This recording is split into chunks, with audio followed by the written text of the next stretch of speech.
أعوذ بالله من الشیطان الرجیم بسم الله الرحمن الرحیم. خیر الناس ما ينفع الناس. مسلمانانو ورونو دلته یو کور ته راغلي، په یو کور کې دوه تور سرې دي او د سر سوری نشته. دا یتیمانان ماشومان زه په تاسو باندې اینم چې تاسو دا یتیمانان ماشومان تاسو وینئ. مسلمانانو ورونو دغه په دې کور کې دوه تور سرې دي او دا واړه واړه د ګل په شان ماشومان دي. دا تاسو لیدی شئ، د دوی د ګټې وټې هیڅوک نشته. د غریبۍ د رنګ ورک شي، دغه هر څه تاسو لیدی شئ، ستاسو د وړاندې دي. او د دې تور سرو نه خو ما پوښتنه وکړه، نه غواړم چې په سکرین باندې راشي او دغه خبرې زه تاسو ته وکړم. د بېوسۍ د رنګ ورک شي چې یو طرف ته دا ماشومان یو مونږ خو له د خپل طرفه دغه چیني وریجې دغه یو 2 بوجې وړه دا مو له راوړه. په هر حال د دومره کوړمې راته پته نه وه چې دا کوړمه لا دومره غټه ده. خو دغه 2 تور سرې چې په دې ویډیو کې تاسو وینئ، دغه 2 تور سرې دي او دا ماشومان چې کوم دي دا دې خوا دا ټول یتیمانان دي. نو په هر حال د مجبورۍ او د غریبۍ د رنګ ورک شي. تاسو لیدی شئ مسلمانانو ورونو، دغه د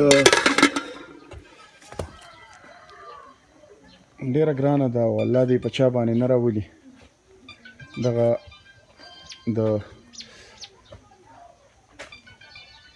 چا که څه وزدس کېږي مسلمانانو ورونو، د دې تور سرو سره تاسو خپل مرسته ورسره خامخا وکئ. دغه ستاسو د وړاندې دي، په دې کور کې 2 تور سرې اوسي، دواړه کونډې دي، د ماشومانان یتیمانان دي، ستاسو د وړاندې دي دغه ماشومان دي. او که څوک ورسره څه ښېګړه کولی شئ، مرسته ورسره کولی شئ، موږ خو له ضرور د خپل طرفه دغه څه لږ ډېر راوړه، خو دغه په دې باندې ډېر کم دي. خو مسلمانانو ورونو دا ماشومان دي، یتیمانان دي، جمع را روان دی. د جمعې له هم د دوی سره څه مرسته وکړئ، د پیزار وغیره دغه ورسره مرسته وکړئ، ځکه چې دا ماشومان دي پیزار میزار او دغه ستاسو د وړاندې دي. کتی شئ مسلمانانو ورونو، دا د ګل په شان ماشومان دي، خو یتیمانان دي، اوس داسې نه کېږي. ستاسو ټولو مسلمانانو نه درخواست کوم چې تاسو د دې تور سرو سره مرسته وکړئ او ضرور ورسره مرسته وکړئ. امید لرم مسلمانانو ورونو که د چا څه زکاتي، خیراتي، صدقاتي، عطیاتي تاسو زمونږ سره په دې تنظیم کې مرسته کوئ، انشاءالله ستاسو خیرات، زکات او صدقات چې کوم دي مونږ به هم دا قسم یتیمانانو له راوړو چې تاسو لیدی شئ چې د هغوی د دې دومره غټې کوړمې دغه د ټیم خوراک یو، دغه تاسو لیدی شئ، هغه به هم چېرته د پردو پټونه راوړي. نو په داسې خلکو باندې خیرات هم کېږي، زکات او صدقات او عطیات هر څه په داسې خلکو کېږي. مسلمانانو ورونو زه تاسو ته یو ځل بیا اپیل کوم چې الله دې د چا د سر سوری نه ورکوي او بیا د چا چې دومره ګڼه کوړمۍ او د ګټې وټې پکې څوک نه وي او داسې ماشومان نو ډېره زیاته ګرانه ده. جمع را روان دی، د دوی به کپړې هم لګي، د دوی به پیزار هم لګي، د دوی به کوټونه هم لګي.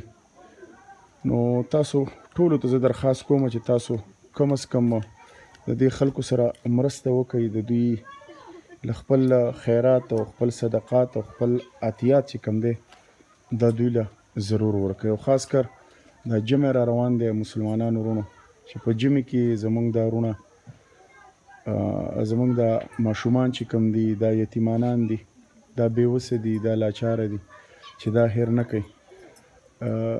د تنظیم د طرفه راغلي او دغه څه لږ ډېر څه مو له راوړي دي. دغه ستاسو د وړاندې دي، خو د دې د کوړمې هم د دومره غټې کوړمې ګوره موږ ته پته نه وه، خو به هر حال الله دې قبول او منظور کړي. او د دې تورسرو سره وړې وړې ماشومانې دي او جمع را روان دی. بل په خپل چم ګاونډ کې ټولو مسلمانانو ته زما درخواست دی چې تاسو زیات کوشش کوئ چې په چم ګاونډ کې ستاسو داسې یتیمانانې بېوسی لاچاره نو چې د هغې سره تاسو خپله مرسته ضرور کوئ. مسلمانانو ورونو خپل خیرات، صدقات او عطیات چې کوم دي دا زموږ سره تاسو ضرور جمع کوئ. موږ به داسې یتیمانانو له ورکوو دا کم چې ستاسو د وړاندې دي، داسې یتیمانان به تاسو لیدی شئ، دغه د دوی هغه حال هر څه تاسو لیدی شئ، دغه د بېوسۍ د رنګ ورک شي. مسلمانانو ورونو اجازت ته نه لمه، خپل کوربه فضل وهاب سواتي له اجازت ورکوئ. د الله په امان.